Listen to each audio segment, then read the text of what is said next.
Bonjour et merci de nous rejoindre pour cette session. Hello, and thank you for joining this program about how to strengthen European strategic autonomy. For introduction, we have Léon Fontaine from the Circular des Economies, who's going to give us a quick introduction before we start the session with our panelists. Good morning, everybody. We're going to talk about European strategic autonomy and how to strengthen it this morning with our panel. The official, this is a term that is often used in the EU, in Brussels. So not a question of putting in place any kind of protectionism. We want to remain open, but Europe, contrary to a lot of criticism in the past, and probably that was exaggerated, we're no longer the village idiot, and we consider that there are subjects where autonomy is very important. To introduce this session, I'm going to start by repositioning the debate, thinking about this idea of dependency, which has brought us to the idea that we need to liberate ourselves from that and have more autonomy. What happened for many decades? We believed that the benefits of economic interdependency were going to last in the long term, and to globalization and the breaking down of the value chain were producing considerable gains for companies and for consumers, which was very beneficial for Europe, which is a very open economy. Today, this interdependency has become dependence. And this is particularly problematic in a context where we have increasing conflict in the world of trade, in a context where the international trade is becoming a question covered by geopolitics, and with different kinds of barriers can be set up to obtain concessions in areas which have nothing to do with international trade.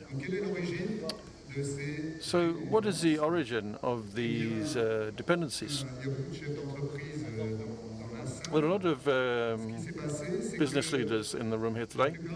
What's happened, the most of the companies have made the optimal choice in microeconomic terms to carry out their sourcing and procurement wherever it was cheapest and the best possible quality and available very quickly. The point is that in each sector, everybody made the same choice. And we know which country was chosen very often to provide this sourcing. And this creates an externality. If everybody makes the same choice, this creates dependency. And this dependency can be instrumentalized, and we can be manipulated by the country that is providing these sources. This can also weaken international logistics chains, since every company, in fact, is counting on the efforts of its own suppliers to be resilient, without asking itself the question about whether the supplier itself might be dependent on another supplier.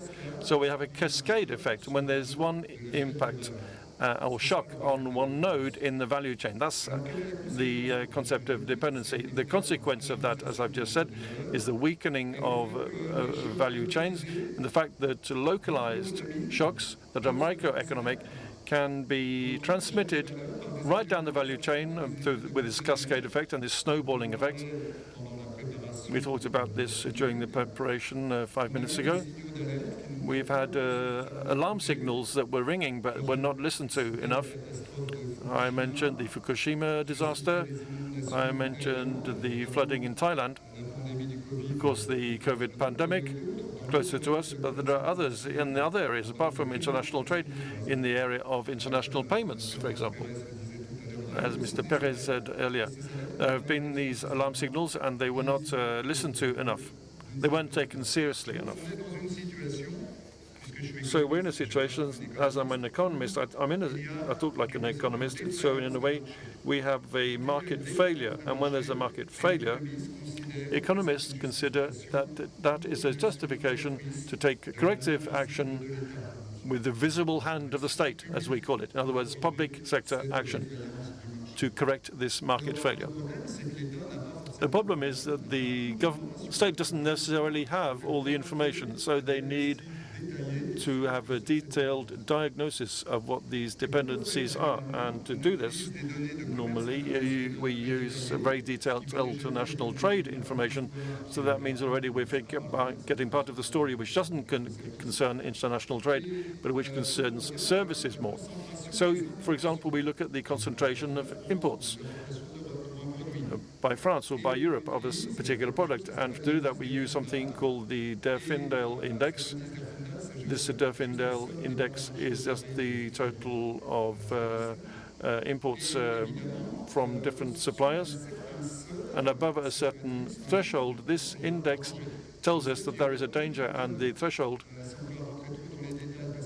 which I will give you, is the threshold used by the internal market DG is 0.4. What does 0.4 means for an index, as I've just described it? In reality, if we take the reverse of this index, it corresponds to the number of suppliers of equivalent size that you have. So 0.4, the reverse of 0.4 is 2.5. 2.5 is the number of suppliers, so between 2 and 3. In Brussels, we consider that for a particular product, you only have 2 or 3 suppliers. That's when danger starts. So we identify the products that are at risk in that way. The other important point is what we call, because our economists like to use English words, there is what we call stickiness. In other words, if a B2B relationship is broken, if the supplier relationship is broken for any reason, it may be more difficult in some sectors or products or services to establish a new B2B relationship. And this is something we can analyze with microeconomic data, which is added to the question of dependency. This is what is normally done. This is done by the European Commission, by the Treasury in France, and by the Council of Financial Analysis in France, and by the similar body in Germany. But when you do this, in fact, in reality, you're only looking at part of the question. That's what I want to underline finally. What's also important is to think about the dependencies that are going to occur. I think we'll probably discuss those in the roundtable, because some of them are happening now, some of them will occur in the future. How do we know that there are dependencies in front of us? We do this by looking at the technological trajectories rather. So we look at the world of patents, the world of patents quotations, and look at the centrality of patents and see who is quoting who in the patents. When you do that, France, although China is making a lot of progress in patents, France is still maintaining its position in terms of patents. In terms of quoting of French patents, there aren't many at all, but we produce a lot of patents, but we're not quoted very much by other patents. So that's not a very good sign.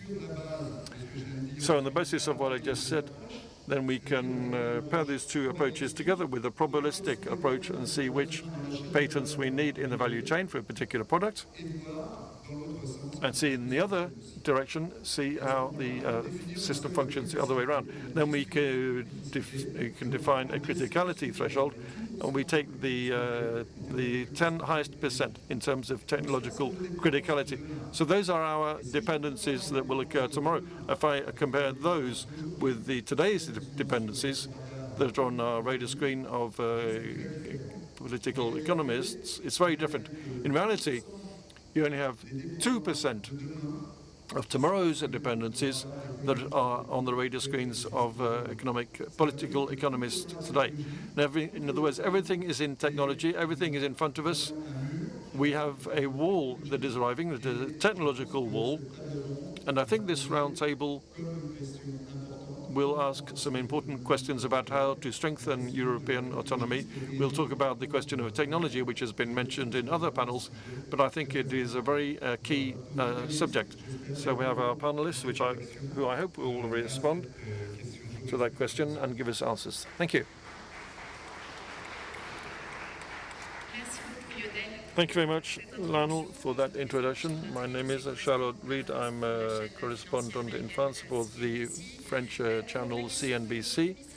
The question of strategic autonomy, 10 years ago, nobody knew what it was. Now we're talking about it all the time. It becomes a question of defense and increasingly other fields such as healthcare, energy, and digital. Of course, today Europe is seeking to reduce this external dependencies, which were highlighted, as Leonor has mentioned, by external shocks, such as the COVID pandemic, the war in Ukraine, trade wars with President Trump, and more recently the war in Iran and the blocking of the Strait of Hormuz.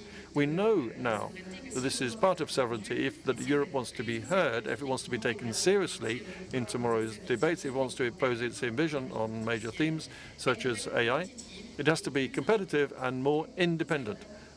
So here we have three experts who are going to give us their points of view. First of all, I introduce them. First of all, Katharina Krassel is a managing partner and specialized in company law and trade law at Anderson, president and founder of the European Center for Dispute Resolution, which is a private non-profit making center, and previously Minister of the Interior of Slovenia. Then we have Pascal Lambert, PDG of Weston, whose mission is to support companies in their strategic transformation. And then we have Pervenche Perez, president of the Europe Finance Regulation Society, since it was created in 2021, also an MEP for 25 years, and chaired the Committee of Economic and Monetary Affairs in Brussels. So let's set the scene.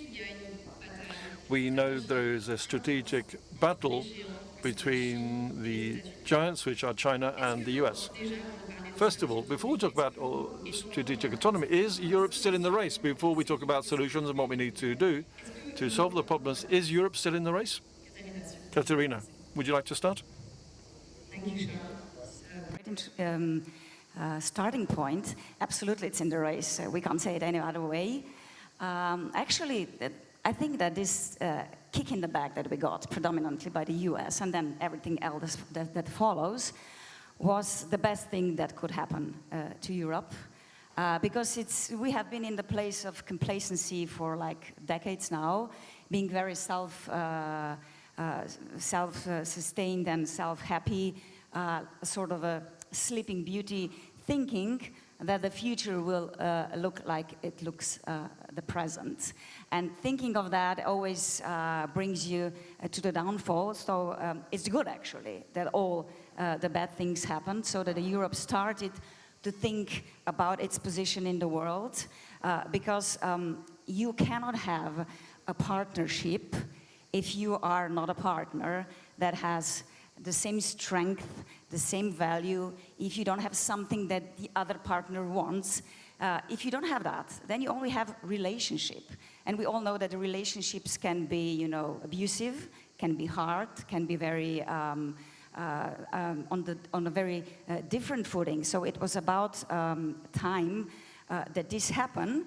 But now I've been hearing on this forum a lot about, predatory practices of the US and of the China and so on. So the big mistake would be to fall into the thinking that now we really have to be independent from everybody. We really have to be autarky, we have to close down. Our strategic autonomy should not be like a declaration of independence from US or from anybody else. It's rather more like a, insurance policy, which will allow us to decide whether we want to be in a relationship, whether we want to be in alliance, or we are forced to be in alliance. So this is the right time to start thinking about it. The question, with this respect, which is also important, is how far to go.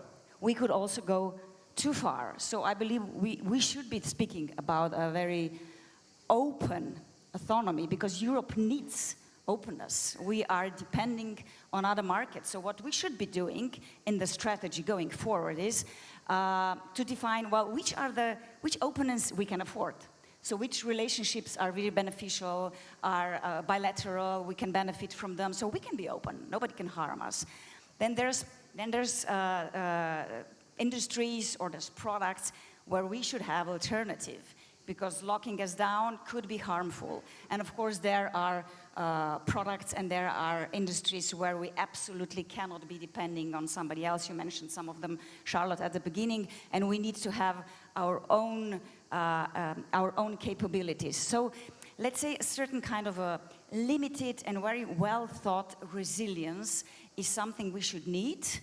But when we approach to it, I believe we should be, moving from strategic talk to strategic execution, because we all know that Europe is extremely good in regulating, sometimes even too good in regulating, but it's not so good in designing outcomes. So this is something I think it should be taken into account when we generally speak about our autonomy, and it's definitely there. We're working on it. We heard people, relevant people in this conference, that the European Commission is finally doing that. And to conclude this part, I was really happy to hear Mr. Costa saying that they will try to work this transformation sooner than in 2 years, which otherwise takes them. So I'm really happy that we are forcing this. And it will actually happen because all of the member countries know that now it's a time to whether rise or die. So I guess we want to live. Pascal, if you want to jump in. Oui, alors, moi je m'intéresse beaucoup là. I'm very interested in transformation of companies, and the lever for transformation, which has been absolutely critical for the last decade, is technology. It's digital. Digital has become the #1 competitiveness issue for all companies in other sectors. There's one transverse lever, which is digital, and the digital area, no, Europe is no longer in the race, or at least it's lagging a long way behind. And it's gradually because there are technologies, as you mentioned earlier, which are developed more efficiently in bigger markets. And one of the characteristics of digital technology is that scale effects are very important. These are high capital activities, and the capacity to scale up is a competitive advantage, which in particular has enabled the partners from English-speaking countries in AI and the cloud, and to gain their advantage. And this rational technological advantage, as you mentioned earlier, is becoming economic stake and a strategic stake. We are in a situation of extreme dependency. I'd just like to mention one of it from the studies which was developed for SEDI in fundamental technologies that transform companies today. In other words, technologies that I call cloud and software. 83% of company expenditure in Europe on these technologies are spent on actors from English-speaking countries, in other words, America. So there's no doubt that the situation of dependency is without doubt exists. And this is becoming a major problem because little by little these technologies are gaining an increasing share of the added value of companies. According to this same study, the development of use of these technologies from the other side of the Atlantic means we have 265 billion euros in Europe for the American actors. This represents 1.9 million jobs that are generated in the United States by expenditure by European companies in the area of digital. And this is a macroeconomic problem for Europe. But little by little is becoming a microeconomic problem at the level of individual companies. Now it's 2.2% of the turnover of European companies, which is corresponds to these cloud and software expenditure. We cannot ignore this anymore. In an environment where digital is becoming increasingly important, digital is a sector where the dominant actors are very concentrated. This gives them a pricing power that they are using, and which little by little it means they're able to have to capture gigantic added value. This is only the beginning as well, because AI will accelerate the increase in expenditure on the cloud and on software. And this is more than an economic issue, this is a strategic issue, because technology, digital, is becoming a lever of power, which enables it can be used as a currency in discussion between different blocs, and the policy of the kill switch, which was mentioned, has been discussed over the last few months, has now become a reality. You know that the American administration has decided to restrict access to certain technologies, not for military or defense reasons, but simply because what's hidden behind that are reasons that are very economic, and it's a bartering way of bartering and taking advantage of this technological advantage. So we have to escape from this vice, and we will talk about that in the rest of the round table, I'm sure. Thank you. And for you, Pervenche Beres, the question of the cloud is absolutely vital for when we talk about European strategic autonomy. Yes, but I wanted to answer your previous question, asking whether Europe is still in the race. I'd like to answer that around three elements. The first thing to say is we have to be careful not to try to be look, it's very easy to be right after the fact. We've had a very happy globalization initially, and now we have other things that are taking over. This is a historic moment we're in the moment, and that's why we have the title of this session in X. Are we in a world without bearings? That's where we have to have the framework for our discussion, and the European Union has been put at a disadvantage in two respects. When we talk about strategic autonomy on the European level, this was on subjects of defense in 2013, and then the debate became more detailed. Some people wanted to introduce the word sovereignty. This is in the French constitution, but it's not in the European Treaty. So with the support of representatives of the Foreign Affairs, Joseph Borrell, we talked about strategic autonomy instead. Some people wanted to open strategic autonomy, and that's where we had a European compromise. But this strategic autonomy is only meaningful, and you entered the subject of the cloud, it's only meaningful if we go beyond the subject of defense, and we come back to this very new combination when we talk about defense. Today, the starting point is technology as well. You can't have sovereignty or strategic autonomy in the area of defense if you don't have complete control, autonomous control, or strategic control of the technological issues. That's the first breakdown of our bearings. And the second point is the mode of production. For a very long time, let's take the automobile sector or finance, banks.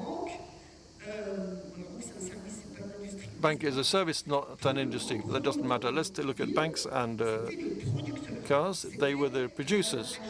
It was the absolute added value of the production line. And today, this production line for creating value is completely reversed now. You look at automobiles. What's the most important thing? The automobile, online distribution, batteries, the electronics on board the cars, and driverless cars as well. And in banks, it's the same. You have the platforms, etc., etc. So that's the first point. The second point. Sorry, I've done 2 points. The definition of strategic autonomy and sovereignty. I prefer to talk about sovereignty. This is a more broad subject. Strategic autonomy is within sovereignty. Then we have these two bearings. The third point is the alarm signals. Lionel Fontaine already mentioned that. Sometimes in Europe, we're a bit deaf.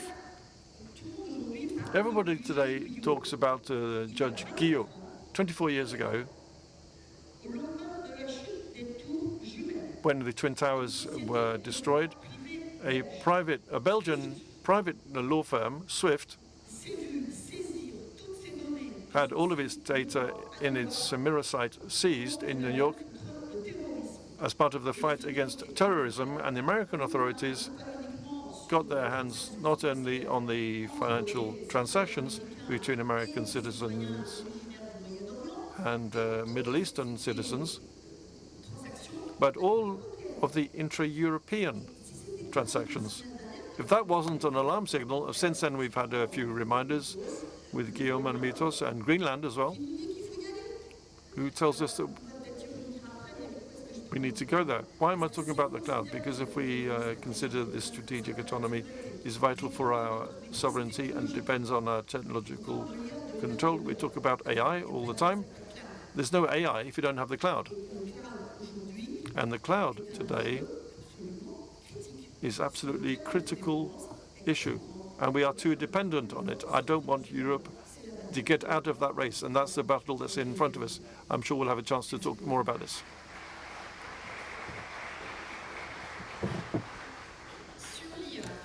For AI, because we know that it is innovation that is going to change everything in the next few years. A few years ago, we had the Draghi report on making the European economy competitive using innovation. This is what positions us for the future. One of the fundamental issues, and we always hear about the capital market union and the single market in Europe. The diagnosis has been made. One of the fundamental questions now is how to unlock savings. There's a lot of money in Europe, but it's sleeping. There's a cultural question as well. For example, in the US, people spend their savings, they buy shares, they invest, etc. From a cultural point of view in Europe, to what extent is this change fundamental, the idea of getting savings to work to finance innovation? Maybe Pascal? This is a question you wanted to address. It's fundamental because we need to take control through an industrial policy which enables champions to emerge. The conditions to enable these European champions to emerge are there, they exist. The economic world is waiting for this, and with the economic world starting to get on move, Waystone did a study of 500 decision makers in France. More than half of the decision makers considered that it's a vital issue for the future. 48% of them are already on the move to try to find European alternatives. But the first barrier is a lack of European alternatives. So the first difficulty is not a question of cost or execution, it's the perception of the fact that there is no European alternative, which is often true. So we have to get these European champions to emerge, and for that to happen, we need know-how, we need an innovation ecosystem, and we have everything we need to do that.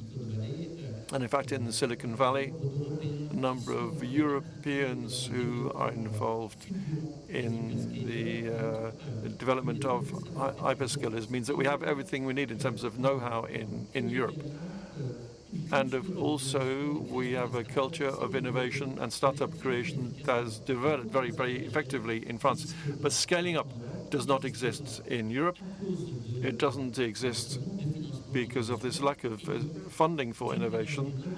And in one way or another, we have to be able to find a solution to this problem. I don't think it's a cultural problem.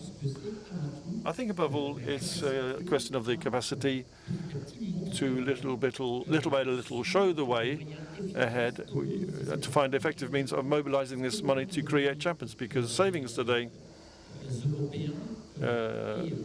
by European citizens are allocated to low-risk products. But we're ignoring the fact that a lot of these savings are also mobilized to finance, as we said earlier, the technology and innovation on the other side of the Atlantic. So if we create the means in Europe through the union of financial markets that we've been talking about for so long, then we would see a virtuous development of the economy to scale up these new industries in innovation. That would attract yield, and it would attract European capitals. The development of private equity in Europe is a reality, so it goes to show all ingredients are there. But I'd like to end on the fact that it's absolutely essential that we manage to create these funding means and to create conditions favorable for Europeans to invest their savings in funding these industrial champions. Another thing is as essential, and we don't talk of it enough, We need to keep building the single market. The single market does exist, but it is not sufficiently homogeneous to allow scaling up, as it is the case in the US or in China. So that would necessitate a few decades. It would necessitate a long time, but having operating movements, transactions, could already, on a small scale, make sure scaling up is possible for European players. Katarina? I agree completely. And if you want to have this autonomy on the outside, you firstly need to finish the integration on the inside. And we have not done that in Europe. And one really important point is, fortifying the single market, making it deeper, making it possible to scale up. But there's another angle that's really important here is the same thing is with the foreign direct investments or any kind of investment projects. I see this every day because I'm part of a global firm that's based actually in US. And it's an incredible problem to do any kind of cross-border project, to any kind of foreign direct investments, to building up new industry processes because you bump into 27 different regulations, into 27 different cultures, approaches, not maybe 27 languages, but a lot of languages. So this integration is really important. And this, let's say, integration for the regulation, we've heard that this is going on. So we will try to have our own foundations, have our own ledgers, have our own, platforms. But the rules for doing business should become even more similar or on the same basis, because we have two different systems in Europe. We have Anglo-Saxonic still, in certain parts we have where it's more Italian Francophone, and then we have German, Austrian, and those are quite different approaches. And what's happening now is because a lot of foreign investments and big investments, of course, come from US or for other US-speaking countries, they have actually imposed on us their own forms of contracts, their own forms of doing transactions. When you look at, I don't know, M&A contract, now it's like really, it's a US-based, it could be much more used in UK, which is unfortunately not part of EU anymore. But it has been slowly, through the practice, pushed to us to use the legal forms and also the financial, actually, approaches that are not domestic to us. So inevitably, when something goes wrong, the European firm will be in a problem. So enabling cross-border projects, enabling cross-border scale-up, quicker decision-making. Also, when we speak about administrative decision-making, this is so different across the countries, and it's stopping so many infrastructural investment. And this is all important for our autonomy. Si je peux... If I may pick up very quickly on what you just said. So Wavestone is a company that's developing abroad and in France, in the US, in the UK, and it's not harder for Wavestone to develop in the US than in Germany, because on the legal front, on the taxation front, on the social front, differences are as vast between these two countries. For us, it is a disaster. It's as expensive for me to scale up my business in Germany as in the US. What should we do faced with that? I would like to put things back in their order. Why is European money being invested by their proxies in the US? Well, because the goal of a financial proxy is to get the best yield from the savings that was given to them, and it has to happen on a single market, which is the US market. So if we want to reverse course, we have to implement the Draghi report and the Letta report. There are positive signals that we need to get out of this meeting of today. The EU, by reconnecting with the Delors method, has redefined a package called One Europe, One Market. It's since the single European Act that we're supposed to be building a single market. So there's only, or maybe that's part of the 2% that we didn't see in the coming patents, but there are 3 topics that we left aside that are topics that in the quicksand suddenly became the major topics: energy, telecommunications, so new technology as well, and finance. So there's a mistake in that. I think that's where the issue lies. So that's the priority issue for us to solve. And the topic of energy, of course, these 3 fields are interconnected. Of course, if you want to build data centers and have a cloud, if you don't have energy, then forget about it. That's the first point. That's the overarching point. And in order to do that, well, there's another good news. I'm going to be the optimistic lady here. So not only have the heads of government defined a one Europe, one market goal, which means that we have to adopt a method of quick scaling up. So basically, in a few years, we're catching up on the delays that we've been adding for a few years. And the other good piece of news is that I'm under the impression, I hope I'm not mistaken, that in this famous Capitals Market Union, which is now called the Union of Investment and Savings, within that union, it seems things are shifting. Why? Well, because up until now, we were told, well, we have to build a market, we have to do this and that, we have to increase surveillance, monitoring, and now it's now being perceived as a global integration and monitoring package, with this idea that instead of having 27 supervisors, you only have 1, then maybe it can facilitate integration and vice versa. It can allow for a positive dynamic between the 2. And I hope we'll manage to do that, because that's absolutely strategic if we want to be able to build this internal single financial market, financial services market. Third thing, and we talked about it yesterday during a conference, it's what we call the safe asset. That's where Mario Draghi, with his sense of diplomacy, and has really offended a few heads of state and government, but it's not a reason not to try and help him and reopen the topic. So what's a safe asset? It's loan capacity, common loan capacity. And when we see the challenges we're faced with, it's a good idea. Remember that he had set a goal in terms of investment, 800 billion euros. And then when he added the defense sector, he had to review it, and now it's an additional 200 billion euros in terms of investment. So we need that safe asset, that common loan capacity.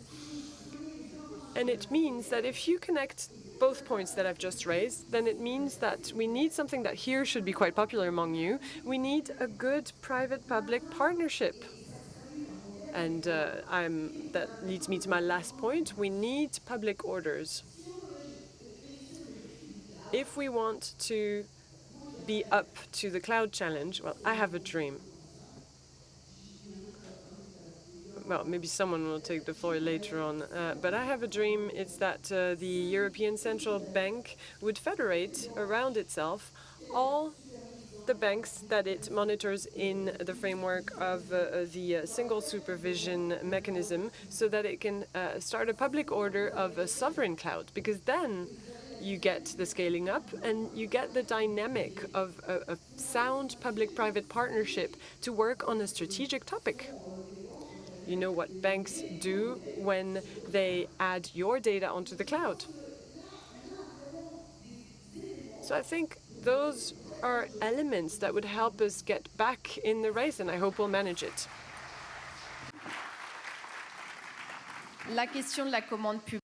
Thank you. The topic of a public order, in a way, is confronted with the issue of public finance. And we know that in an electoral cycle, well, that's exactly why we need the safe assets. That's why we need what Draghi has said we needed. We need a common loan capacity. We talk of a European common loan capacity a lot. We talk a lot of the single market. So we talk of European Union. But when we talk of European strategic autonomy, are we only talking about the EU, or the EU, the UK, or the EU, the UK, and the Balkans? Or is it wider than that, and then it gets closer to McCartney's vision at Davos at the start of the year, a union of the middle powers in a way, and the union that has been built between these middle powers to confront the two giants, the US and China. Do you believe that European politicians have that perspective? There is a perspective, but certain perspectives take really long time to get into life. It is absolutely necessary, what you said, Charlotte, is that this integration is also geographically, politically done correctly. We've had the Brexit, which is something, maybe we should start thinking of reversing, because the climate changes very much in the UK, since the Brexit has been based on a very untrue data, and those that have voted for it are now suffering the most.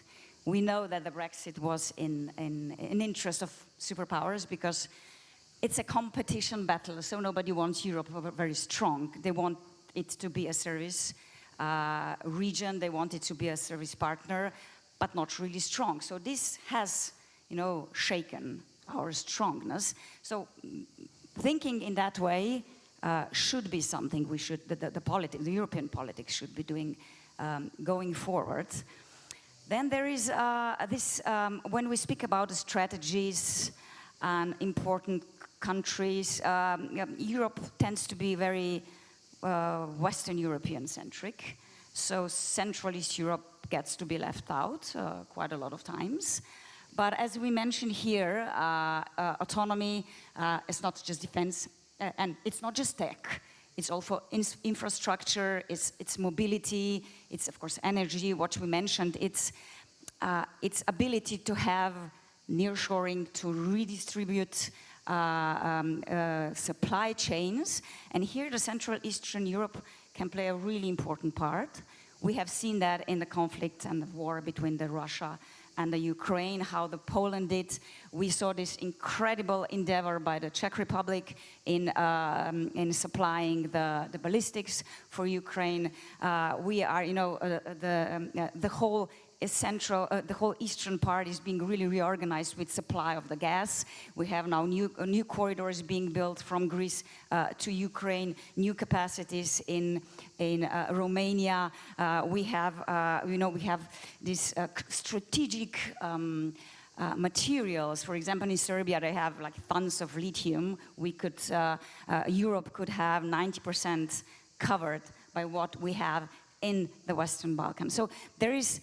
And of course, we cannot forget the corridors, the transport that can be done through, Baltic to Balkans and Adriatic. We have a strategic inbound port in Slovenia, Port of Koper. Everything from the Far East and from Mediterranean comes into the Port of Koper and goes to the Central East Europe and then to the Europe. And those are strategic points that should be part of a long-term strategy of our geographical independence. And to conclude, the one thing we really need to do is conclude the enlargement process. It is unbelievable that it's been now for more than 20 years and we have not included the Western Balkan countries. They have been in a waiting room, North Macedonia, Serbia, they have been in a waiting room for many years, and it is only logical to lock this political space down, because if Europe is not going to own it, if Europe is not going to invest in it, somebody else is, and it's happening. It's heavily invested by US, it's heavily invested by China, and some other powers, also Russia, of course. So this is a priority, this is a political priority for the EU. Thanks. Merci.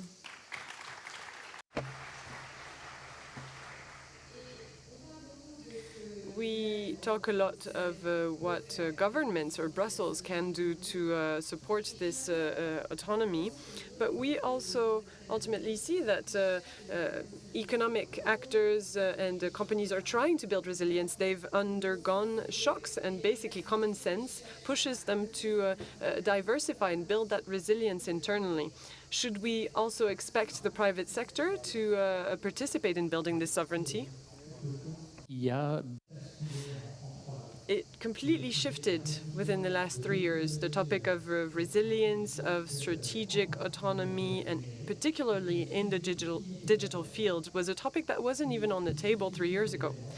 A series of events has led to the fact that economic actors, players, have realized that that situation was extremely hazardous. And companies started acting really quickly, quite impressively. 2 examples when it comes to dependencies. We're finally out of the imposed sovereignty on one side, which could seem contradictory with the short-term profitability of our companies. It's not about getting rid of US hyperscalers. It's not about getting rid of AI models from abroad. Otherwise, we condemn our companies. However, on the other side, we need to reduce these dependencies and create the favorable conditions to have European champions emerge. So it's about reducing dependencies, and we're now in a pragmatic situation where we manage these dependencies by mapping them, by identifying the critical topics, and by identifying double sourcing solutions, open source solutions, by gradually resorting to European alternatives that are increasing. So we are in a virtuous cycle, so something's happening. Second example, what's happening with Mistral AI in France is extremely interesting. All companies, and particularly the major companies, are mobilizing to help Mistral AI develop. And that's something that 3 years ago hadn't happened for cloud players. No one had mobilized on a large scale to have OVH, Scale Whale, and other AI players develop. So there's been a shift. That means conditions are more favorable for that. And I want to pick up on what you were saying regarding the Sovereign Cloud Initiative. I think it's a positive thing, but what Europe needs mostly to develop champions is to bring down barriers.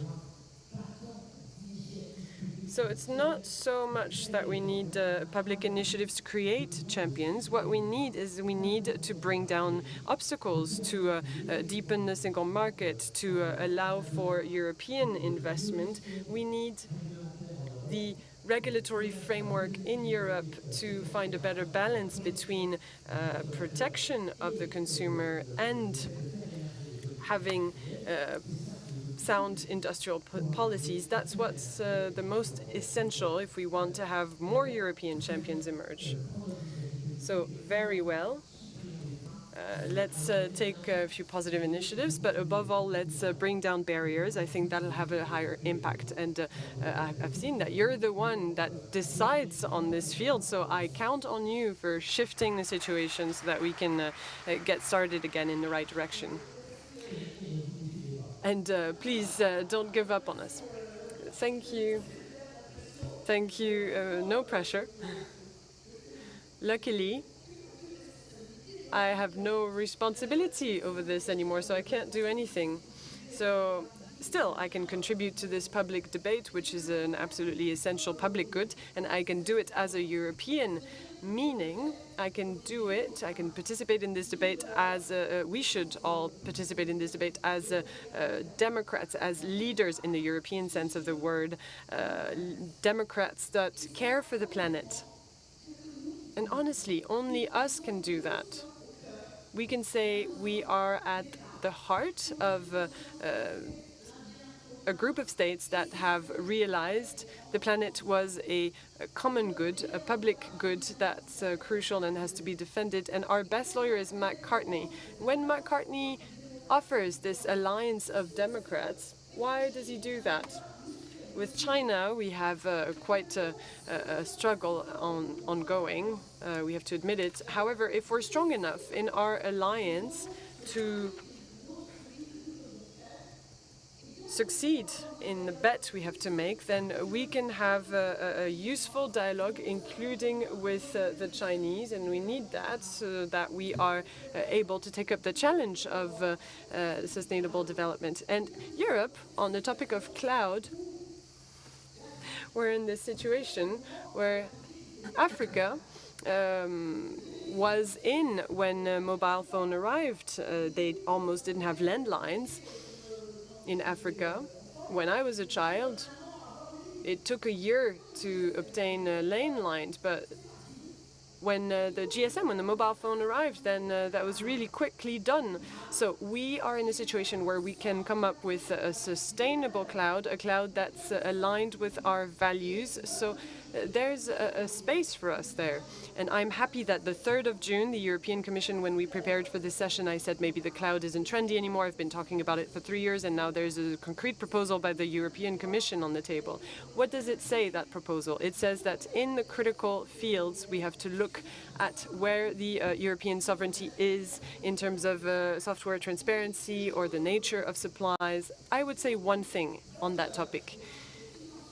Financial market players have to look very closely at all this. It is currently a topic that is in the hands of engineers. We love them, we need them, engineers, but if they don't talk with financial players, then we'll make the exact same mistakes that we made when we were talking about CO2 emission quotas, the ETS, or the AI Act. Those are environments that were conceived outside of the world of finance, which has its own specificities. So we need to have a strategic alliance if we want that new European project to be implemented. And I think it's going in the right way. It's about developing a European cloud. Je vous donne 20 secondes, parce qu'on 20 est à la secondes. toute fin de notre session. Je voudrais rebondir. Just 20 seconds before the end of our session, I just wanted to pick up on what you were saying. In the digital field, it is not too late because the digital field is a field that progresses in an accelerated way through innovation. And innovation means it's a point of entry for new champions. Everyone's under the impression that today's AI champions are the same as yesterday's. It's not true. OpenAI or Anthropic didn't exist 5 years ago. So there's a new point of entry, and I think the new point of entry is in AI. And there's an elephant in the room, which is quantum computing. So let's not miss that opportunity.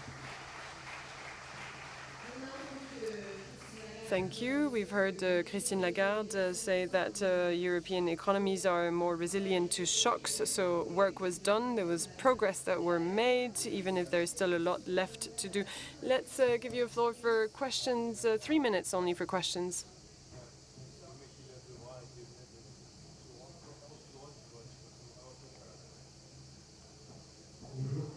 Hello. You mentioned the union of financial markets or capitals markets. Well, for me, it's not hard to have my clients invest in Europe, in all European countries, whether Italy or Spain. I think that this capitals market is would be the cherry on top, not necessary.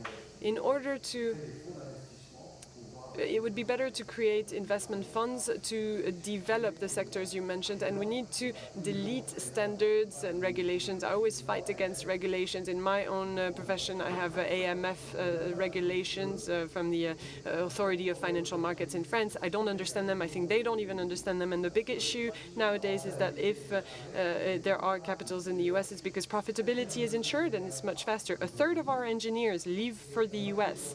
And half of Israeli companies that are working. And your question, please, sir. My question is the following. When will you start deregulating and bringing down regulation that stops French entrepreneurs from working? There's no one from the government here to answer directly to your question. Please go ahead. A very quick answer. What you suggest, having real European investment funds, it would mean creating this integration that I mentioned. And when it comes to the question of simplification, it is work that needs to be done by all on the European scale, but on the national scale as well. But the more you have integrated European rules, the less you will need to localize regulation. But I think we can talk bilaterally after the conference if you'd like, because it seems you have more to say. French government, but I was in some other government. So I know that the deregulation itself, it's not an answer. Because the big crisis that came from US in 2008 and actually lasted in Europe for quite a long was a direct consequence of deregulation. What we need is a smart regulation and is a simplification of the regulation that has already been adopted. Unfortunately, we're running out of time for questions. We'll have a short conclusion now by Lionel, please. So a conclusion in 9 seconds with 2 timekeepers that are gesturing at me for several minutes now, but I'm used to it because I've been working here for 20 years. So, in the end, ultimately, the question has turned into, is Europe still in the race? The first topic we raised was, what do we call Europe? What is its limits? What should we integrate? For example, what about the UK? What about Switzerland? What about the countries wanting the EU to get enlarged? And what about the middle powers with which we've signed agreements like Canada, Korea, Japan? So the answer probably is to be found in the question. Second topic was that to say that the essential subject right now in terms of autonomy is the digital field and the cloud. We talked of it a lot. I would have liked us to talk more of the green economy, but maybe that's left for next year. And the question that was raised was the following: what do we do when we're already late? And I will make a historic parallel, which is not the telephone in Africa, but is a similar thing. It's about leapfrogging and getting back in the race very quickly. I want to mention the situation of Europe after the war. When the reconstruction was happening, we were light years behind in terms of productivity compared to the US. And we were able to catch up by mobilizing Europe in all its dimensions. And that allowed for decades of formidable growth and productivity catch-ups that have now stopped. But maybe we're right before the moment where we can catch up again. It's kind of like when you have a C+ on a test, then you think it's possible to get a B- and then a B+. I hope your children think that way. So we have a possibility to catch up. One last thing, we talked a lot of the Letta report, not just of the Draghi report, so that topic of the single market, what to do with it, was important. Now, if I bring those 2 topics together, and so the perspectives of a potential single market and what we call, it's kind of a swear word, but the decoupling with China and Russia, we've made estimations with my Lyoto-Lyotov colleague. What we showcased in a study done for the European Commission was that if right now we were to progress a third more compared to everything we've done in the EU, it would be sufficient to pay for the cost of a greater strategic autonomy. So, and that's my last word, strategic autonomy without European integration is impossible without additional integration within the EU. So we will be able to do it if we integrate more. And I think this is about delivering a message of hope. If you bring those 2 points together, so single market and that approach of trying to catch up on our delays, that brings us hope. Thank you very much. So this is an encouraging result, but can do better. Thank you very much to all of you.